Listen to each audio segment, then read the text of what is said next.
Chapter 47. Next time, Holt said, we won't get off so lightly. They had lost only 6 men in the battle, with another dozen wounded, 4 badly. In contrast, they had captured over 70 swords, armor breastplates, and helmets from the fallen senshi, and there were many more of Arasaka's men injured as well. As Shigeru's senshi and the Kikori warriors were retreating up the narrow pass, Holt had detailed Mikuru and a dozen of his followers to obliterate the tracks leading back to the mouth of the secret entrance. The teenagers did this by dragging large pieces of canvas, sourced from the enemy's abandoned tents, across the snow over a wide area in front of the gully. Mikuru was a very handy person to have around, Holt reflected. He was keen, energetic, and he used his initiative. A small group of senshi from Shigeru's bodyguard remained on watch in the narrow gully in case the enemy happened to stumble over the entrance. Now the leadership group were reviewing the battle in Shigeru's cabin. Holt had just voiced the thought that was in most of their minds. Arasaka is no fool, Shigeru agreed. He won't rush in blindly the way Todoki did. He will look for ways to defeat the new tactics devised by Chocho. He nodded at Will, who frowned slightly at the term, but knew that now wasn't the time for a language lesson. What we have to do is put ourselves in Arasaka's place, Holt said. Try to work out how we could counter the tactics used by the 2 Gojus. 4, Will said, and when Holt's eyes swung to him, he elaborated. We'll have at least 200 men trained by the time the valley is open again. Selethen nodded in confirmation. Good, said Holt, but we'll still be outnumbered, and this time we won't have the advantage of surprise. Arasaka will know how we're going to fight. So, if you were him, what would you do? Selethen cleared his throat, and the others all looked at him. We discussed this in Toscana, he pointed out. Heavy weapons or artillery could break up the Goju's formed ranks. Once they lose their integrity, the senshi can fight in their usual style, one-on-one. Arasaka has no heavy weapons, Holt replied, and no way of getting any up through the mountains. True, Selethen admitted. Then archers would be the next best thing. He turned to Shigeru. How many archers do you think he could muster? The Emperor considered the question for a few seconds. Perhaps 30, he said. The rank-and-file senshi didn't practice archery. It was a skill reserved for the nobility. 30 archers can do a lot of damage, Will put in. Horace leaned forward. But the Kame counters that effectively, he said, referring to the tortoise formation Will had taught the Kikori. Not if they can flank us and then attack us from the rear, Selethen said. The second rank will have to turn and face the new attack, and that destroys the Kame formation. They can't keep their shields up over their heads if they're facing a flank attack. Horace made a dismissive gesture. Then we choose a spot where they can't flank us. The valley below the palisade is narrow enough for that. Or we can simply wait behind the palisade itself. We can't do that, said Holt. We'll have to take the fight to Arasaka. He'll have reinforcements coming from the south. With enough men, he could take the palisade. But the problem is... He tailed off, not wishing to voice the thought that was in his mind. Shigeru looked at him. The problem, Hoto-san? Reluctantly, the ranger answered. We can't afford to simply sit behind the palisade and fight a defensive battle indefinitely. If we do that, Arasaka will win. Ideally, he'd like to wipe us out. But if that's taking too much time, he'll simply leave enough men here to keep us bottled up, then march south and claim the throne. He can say you're dead, and nobody will be any the wiser, he told the Emperor. Shigeru nodded thoughtfully. And once he has claimed the throne, it will be twice as hard to unseat him. Exactly. So we need to force him to fight, to make him think it will be worth his while. And if we're to do that, we need to second-guess him and work out how he'll counter our tactics. In broad terms, said Will slowly, he'll need to smash our shield wall and outflank us at the same time, correct? The others nodded agreement and he continued. We know he has the numbers to outflank us if we fight him on open ground. If he can attack us but still keep us at a distance, he'll force us to advance. After all, our stabbing blades are only effective at close range. And if we advance from a prepared position to get to close quarters, we expose ourselves to a flanking movement. Horace was following his line of reasoning thoughtfully. What his friend said made sense. But how can he attack us and keep us at a distance at the same time? He asked. I was thinking of something like the Macedon phalanx, Will said. Shigerus noted the sudden, simultaneous intake of breath from Holt, Horace, and Celathen. They all nodded thoughtfully.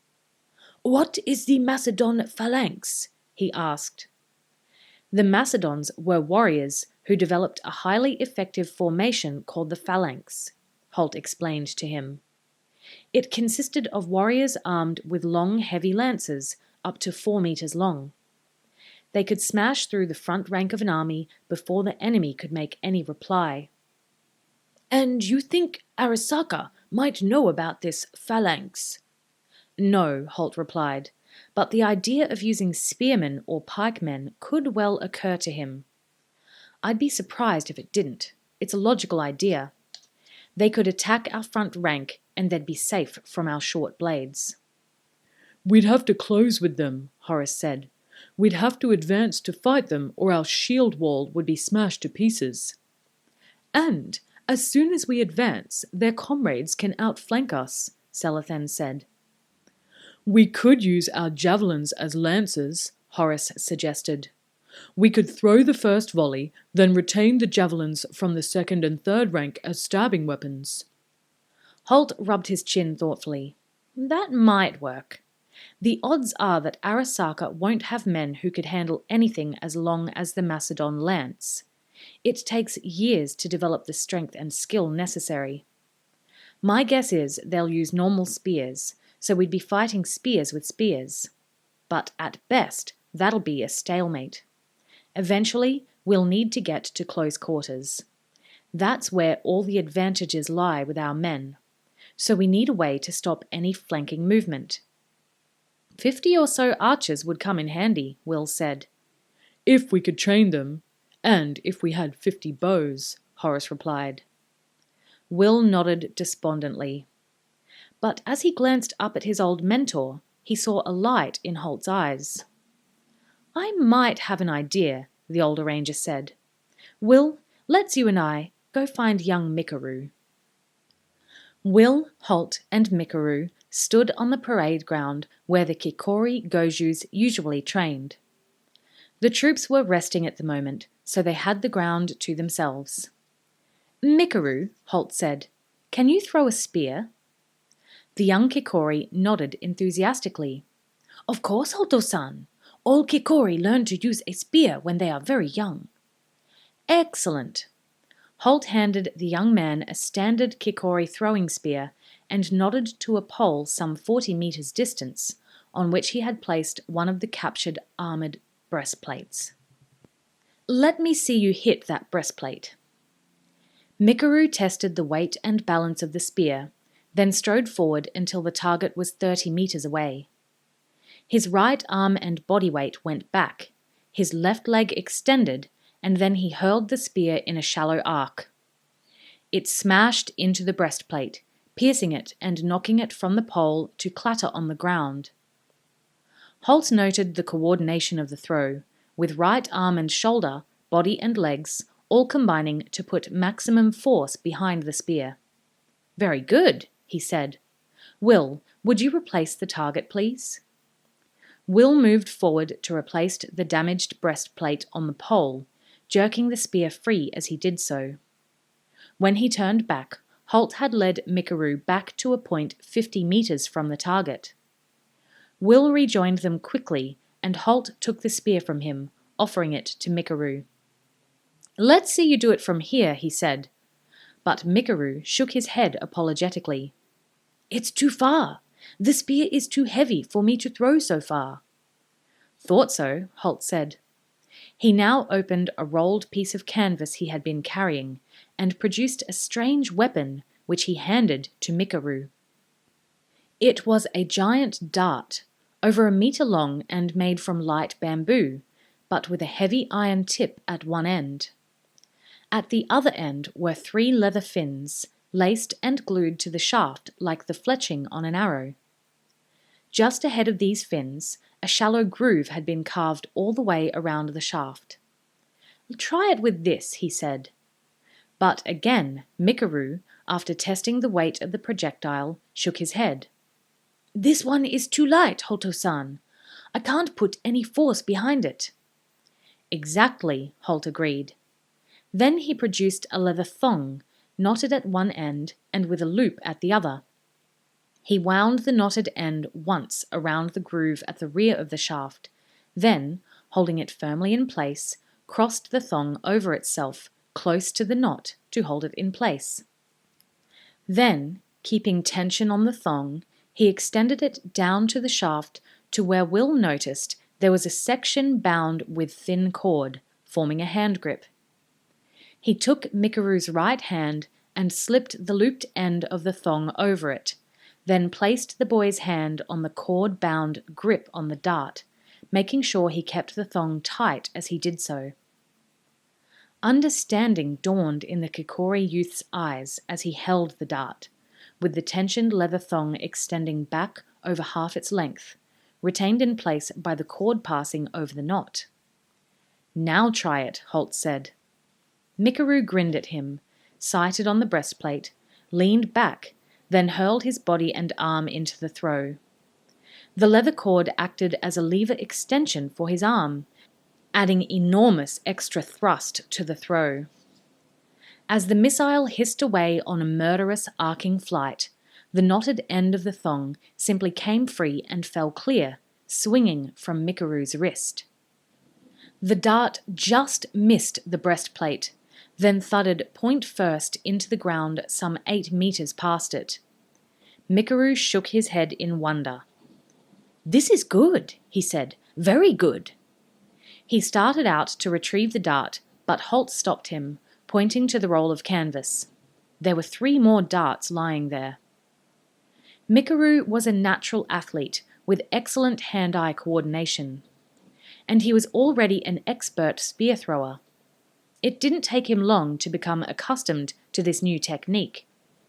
His 4th cast smashed into the leather armor, the heavy iron point tearing a jagged hole. Holt slapped his back in encouragement. "Show this to your friends," he said. "Make more of them and practice with them till you can all do it. We've got another 7 or 8 weeks until spring, and I want 30 of you trained and ready with these weapons when we face Arasaka again." Mikaru nodded enthusiastically. He had been chafing at the fact that so far he had taken no active part in the battle against the usurper. And he knew his friends felt the same way. This would be their chance. "We'll be ready, Hoto-san," he said, drawing himself up to his full height and bowing formally. Holt nodded in acknowledgement. Then he and Will turned away, leaving Mikaru to retrieve the darts and continue perfecting his new skill. "Now let's see what happens if they try to outflank us," Holt said.